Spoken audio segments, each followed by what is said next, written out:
You've heard people mention the 5-part OPSEC process, right? But if you're like most people, it probably just sounds like a long laundry list. Part 1. Identify critical information. Part 2. Analyze the threat. Part 3. Analyze the vulnerabilities. Part 4. Assess risk.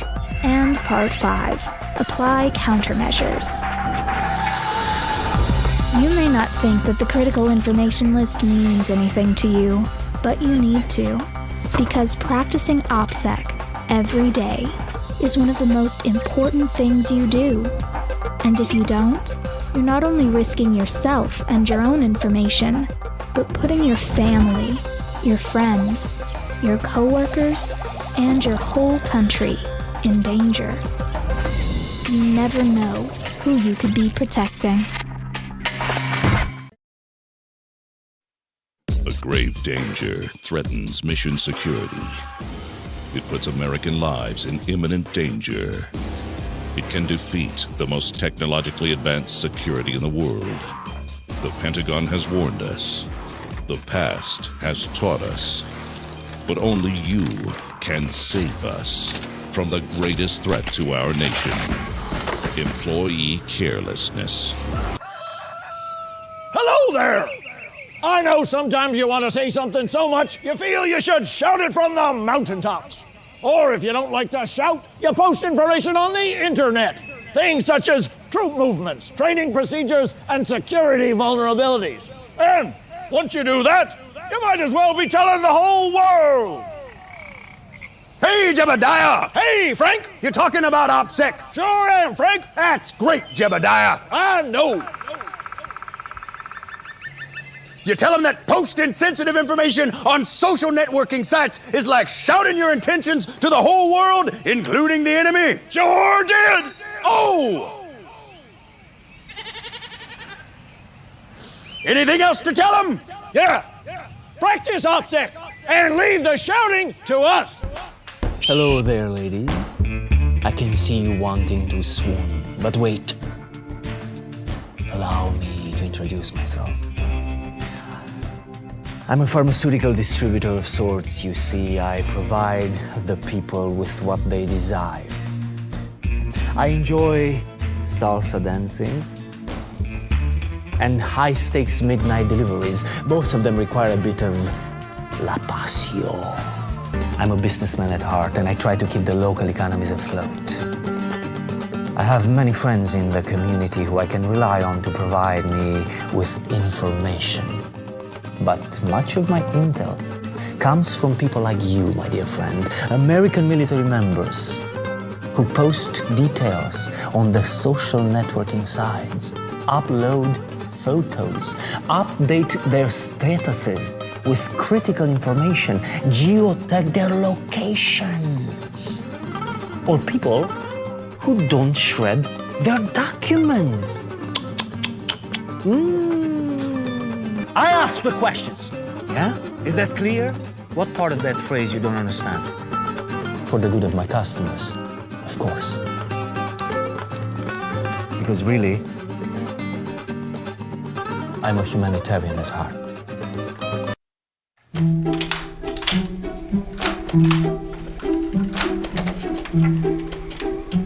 Okay, let's see what we made out with. Operations plans and a Facebook page with unit locations shared. R&D information and a conference attendee list from an unsecured network. And lonely key personnel with top security clearance and loose lips. Oh. Okay, here's your toy. You wouldn't give away critical information this carelessly, would you? OPSEC again. I'm going back. Stop it!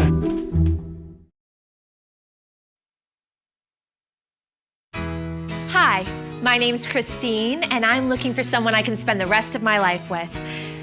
Or at least someone who will believe me when I tell them that. A little bit about me. I'm an actress of sorts. I can manage myself in any situation, whether it be pretending to be an employee in a lab, a hotel maid, a custodian, a singer, salsa dancer, a librarian, or an interested girl in a bar as soldiers blab and blab about their jobs. I'm self-employed, making my way by selling secrets I found while searching a hotel room or pretending to be someone's girlfriend for a while. It's amazing how far a little charm can get you.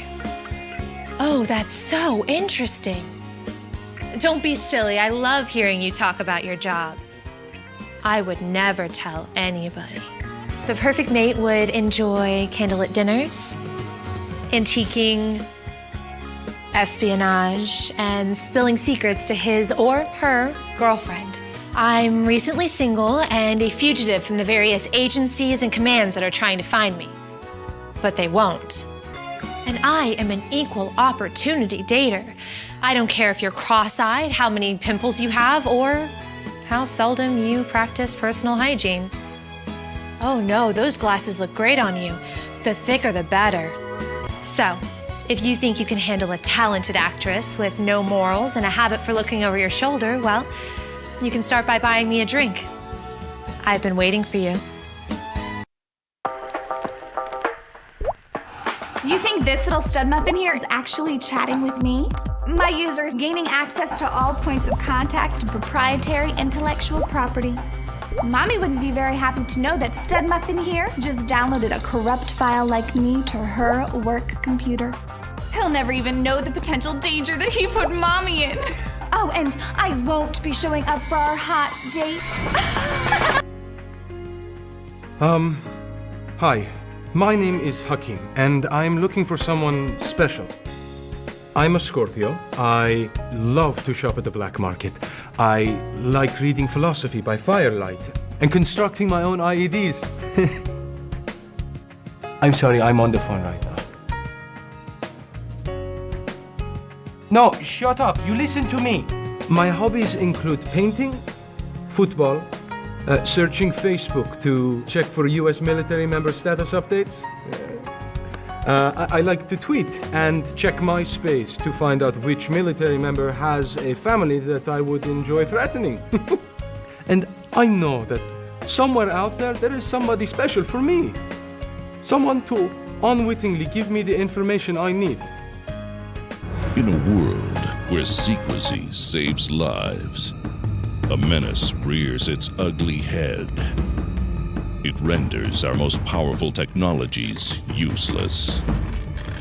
Our most sensitive information is ripe for the picking, thanks to unencrypted email. No one knows where that email will end up. Join the resistance.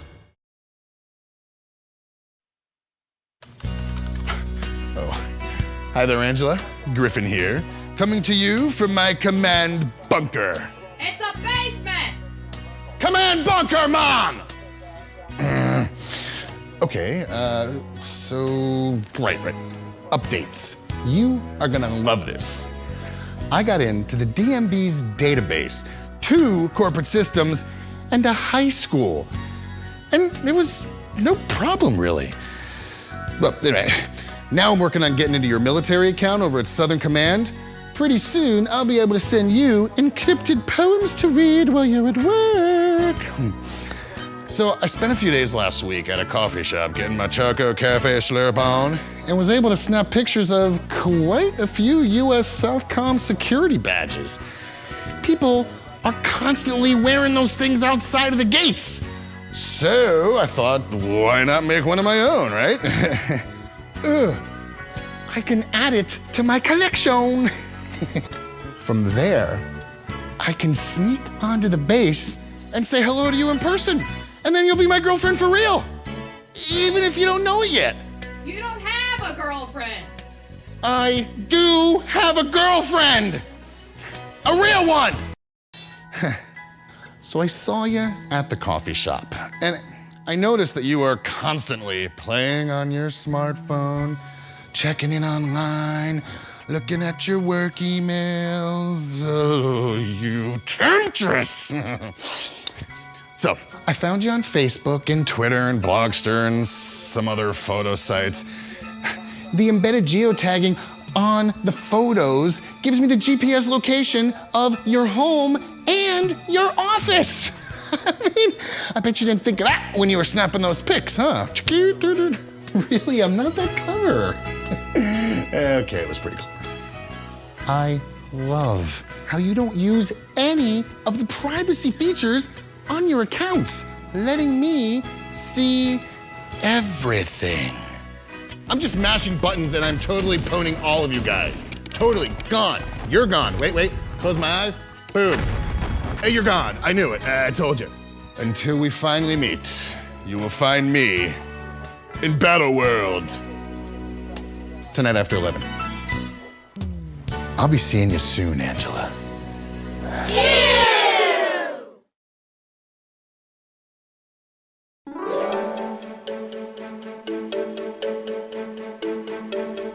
Hi, I'm Marcus. I'd like to travel around to exciting, exotic places and listen in on all your conversations. I can use that information to make problems disappear. So last week, I was actually over at the airport tracking on my latest target. He's one of those guys that for some reason never remembers to take off his security badge. Like, ever.